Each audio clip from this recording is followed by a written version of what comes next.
Leadership, it's a word that inspires awe, ambition, and aspiration, but too often we romanticize what it means to lead. We envision applause, titles, corner offices, and the privilege of decision making. But the truth is, leadership is not a rank or position, it's a responsibility, and as Simon Sinek so powerfully reminds us, it starts with putting others before yourself. There are undeniable perks that come with leading others, but there's also a price, one not everyone is willing to pay. Let's explore both sides of this coin through 5 powerful truths. Influence is a privilege, not a weapon. Simon Sinek emphasizes that true leadership is not about being in charge, it's about taking care of those in your charge. The greatest perk of leadership is influence, the ability to shape culture, inspire action, and drive purpose. But this influence must be rooted in trust, not fear. Influence earned through empathy, consistency, and clarity is lasting. Influence gained through fear, pressure, or manipulation is temporary and toxic. As a leader, your words matter, your presence matters, your example sets the tone. And that privilege comes with the weight of responsibility to model the behavior you want to see in others. You eat last. The responsibility of service. In his best-selling book Leaders Eat Last, Simon Sinek shares a lesson from the Marine Corps officers: eat after their men. Not because it's a rule, but because it's a tradition that communicates one thing: I serve you. The perk of leadership is the honor of serving something bigger than yourself, but the price, self-sacrifice. It means late nights. It means taking the blame when things go wrong and passing the credit when they go right. Leadership is not glamorous, it's gritty.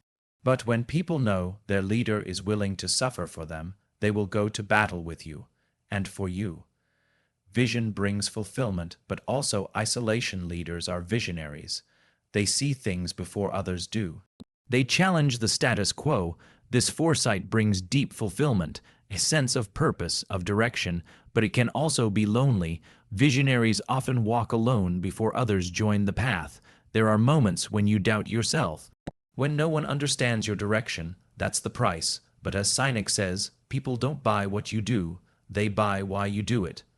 If your why is strong enough, people will follow. But you must be willing to walk the path first, sometimes in silence and solitude. You build legacy, but carry the weight of others' pain. One of the most inspiring perks of leadership is legacy. A leader can ignite a culture, build a movement, change an organization, or even the world. Your decisions ripple across generations, but here's the cost. You carry people's burdens. When they're afraid, they look to you for courage. When they're uncertain, they look to you for clarity. When they fail, they look to you for grace. You hold not only the steering wheel, but the emotional weight of the team. Leadership is emotional labor, and it's not for the faint of heart. You inspire change, but must embrace constant growth. A true leader is a student first. They read, reflect, adapt. The perk is that you get to shape the future, to be the catalyst of growth in others. But the price is that you can never stop evolving. Complacency is the enemy of leadership. Simon Sinek talks about the infinite game, a mindset where the goal isn't to win, but to stay in the game, to keep learning, to keep leading, to keep growing. You can't expect your team to grow if you're not. Leadership demands relentless self-awareness and humility. Leadership is both a gift and a burden. It offers you the chance to impact lives, shift cultures, and fulfill purpose. But it also demands sacrifice, emotional resilience, and the courage to stand alone when necessary. As Simon Sinek so often reminds us, great leaders aren't in it for themselves. They're in it for the people. They lead with heart, they serve with humility, they live with integrity, and in doing so, they earn something no title can ever give them: loyalty, trust, and legacy. Leadership is not about perks or price. It's about purpose, and that, above all, is worth it. Leadership is not about power, it's about permission, and that permission is not granted by position, title, or hierarchy. It is earned moment by moment through behavior, intention, and consistency. Influence at its core is the most powerful gift a leader can receive, but it's also the most fragile. When people choose to follow you, not because they have to, but because they want to, that's influence. That's trust. That's leadership in its purest form, but here's where many leaders falter. They begin to see influence as a weapon rather than a responsibility. They think the ability to command is leadership, but real leadership is the ability to connect.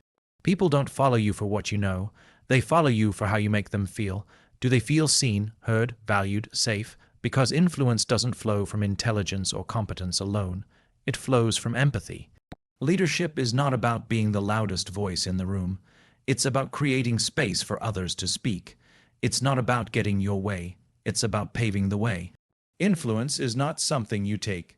It's something others give you willingly, when they feel that you have their best interest in mind. And that kind of influence is lasting. That kind of influence builds cultures where people are not afraid to fail, to innovate, to belong. This is where the price begins to reveal itself. If you truly want to earn influence, you must be the one who listens more than you speak. You must be the one who checks your ego at the door.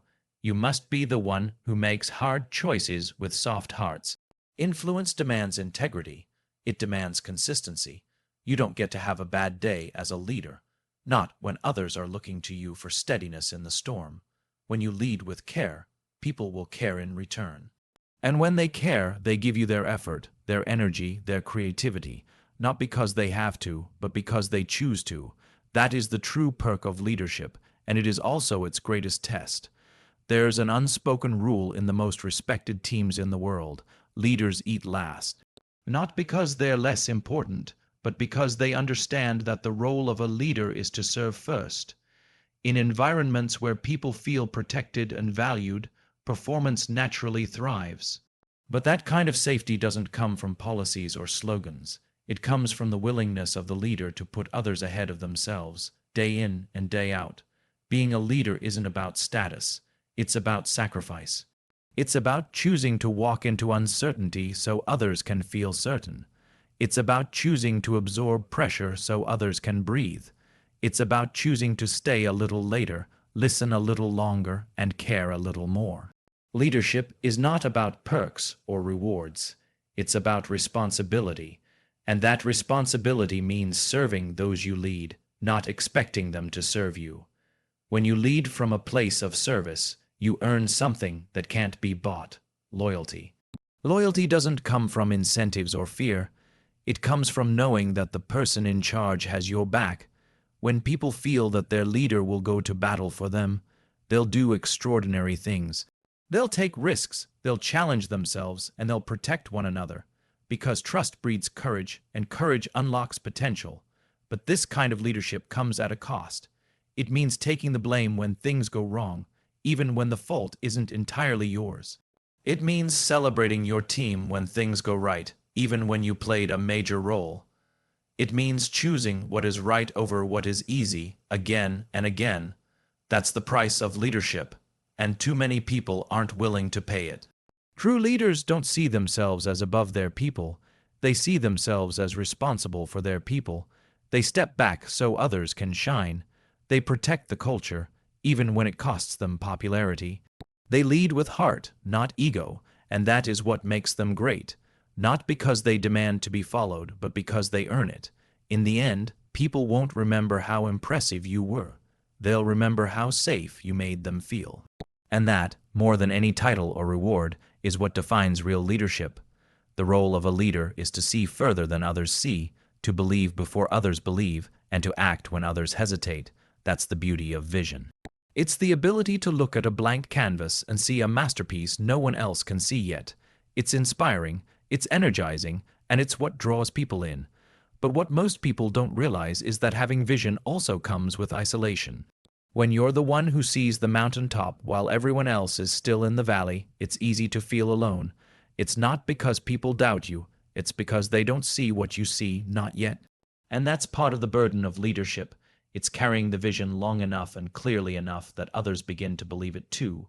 Vision doesn't shout, it whispers. It begins in moments of stillness and clarity, when your gut tells you there's something more, something better, something possible. But acting on that vision often means taking steps before the path is fully lit. That's where courage comes in. That's where leadership is tested. not in the moment of applause, but in the silence that comes before anyone claps. There will be days when your decisions are misunderstood, when your direction is questioned, when your commitment is lonely, but the leader's job is not to be popular, it's to be clear. Clarity is kindness. People don't always need certainty, but they need to feel your conviction. Because when you believe it deeply enough, consistently enough, they'll start to believe too. Vision without action is fantasy, but vision with courage becomes momentum. And when a team begins to catch the vision, something shifts. They stop looking at obstacles and start seeing opportunities. They stop waiting for permission and start owning the mission. That shift doesn't happen by accident. It happens because someone dared to see the future before it was visible. Leadership means standing in that future alone, at least for a little while. But when people finally join you, when they see what you saw, feel what you felt, it becomes something more than a dream. It becomes a shared purpose. And that's when leadership transforms from a lonely burden into a collective movement. Leadership is not about being the smartest person in the room. It's about being the one who takes responsibility for the room. It's about showing up every day knowing that people aren't just following your words, they're watching your actions. The weight of leadership isn't in the strategy, the meetings, or the decisions. The real weight lies in the emotional burden of carrying people, their fears, their doubts, their insecurities, and their hopes. When someone steps into a leadership role, they often think the goal is to direct others. But very quickly, the truth becomes clear. Leadership is far less about direction and far more about protection. People look to their leaders for certainty in chaos, for hope in struggle, for grounding when things feel out of control. That's the price of leadership. You become the emotional anchor for others, even when you're drifting inside. There will be days when someone on your team breaks down, not because of the job, but because of life. And you'll be the one they come to, hoping not for answers, but for empathy. There will be moments when you have to sit quietly in someone's pain, offering no solutions, just presence. That is the cost. You hold space for others even when no one is holding space for you. You'll hear the frustrations people don't share publicly. You'll absorb tensions they can't process on their own. You'll carry the weight of their disappointment and sometimes their failure, not because you caused it, but because you chose to stand with them through it. But in that burden lies the blessing. When people feel that kind of support, when they know they are not alone, they rise. They become more loyal, more courageous, more committed. They begin to believe in themselves because someone believed in them when they couldn't. And that belief, that safety, becomes the fuel for growth, not just in business, but in character. Leadership is not a title, it's a promise. A promise that when the weight becomes heavy, you won't let them carry it alone. That when things get hard, you won't run, you'll stay. That when the pain comes, you'll be present. Not because it's easy, but because it's what leaders do. The moment someone steps into leadership, they step onto a path that never ends. It's not a finish line you cross. It's not a destination you arrive at. It's a journey, one that demands constant evolution. The true test of leadership isn't how well you guide others through change. It's how willing you are to change yourself. Growth isn't optional, it's required. The world doesn't sit still. The needs of your people, the dynamics of your organization, the pressures of the world, they shift, and they shift fast. As a leader, you can't afford to rely on what worked yesterday. What built trust last year might not be enough today. What inspired the team in the beginning may no longer move them now. Leadership means being endlessly curious, relentlessly reflective, and open to discomfort. Growth often feels like failure at first, but it's the only way forward. People don't need perfect leaders, they need evolving ones, leaders who admit when they're wrong, leaders who ask better questions instead of pretending to have all the answers. Leaders who learn from the youngest in the room as quickly as they do from the most experienced. When your team sees you growing, they get permission to grow too. There's a trap in leadership that says once you've made it, you can relax. But the most dangerous mindset a leader can adopt is believing they've arrived. Growth is not a phase, it's a posture, a daily decision to get better, think deeper, and care more. The perk of leadership is that you get to shape people. You get to influence culture, you get to move things forward, but the price is this: you must constantly shape yourself. You must be willing to look in the mirror, not to criticize, but to evaluate, not to judge, but to adjust. Leadership is the choice to play the long game. It's the humility to understand that no matter how much you've done, there's more to become. It's showing up every day not with certainty, but with commitment. The commitment to learn, to unlearn, and to lead from the front, not with answers, but with authenticity. Because when you grow, your people grow. And when your people grow, the mission becomes unstoppable. Leadership is not a reward for ambition. It's a responsibility born of purpose. It offers moments of great fulfillment, the ability to inspire others, to shape futures, to leave something better than you found it. But it's never free. The perks of leadership are undeniable, but so is the price. It demands sacrifice when recognition fades. It calls for emotional resilience when silence weighs heavier than words. It asks you to go first, to stand alone, to carry more so others can thrive, and yet, in doing so, it gives something back that no title or status ever could: the trust of people who choose to follow you not because they have to, but because they believe in you. That belief is sacred. It is earned in the quiet moments when no one's watching, in the hard decisions no one else wants to make, and in the growth you pursue not for applause, but for the impact it brings. To lead is to live in service of something greater than yourself, and for those willing to pay the price, the reward isn't just leadership, it's legacy.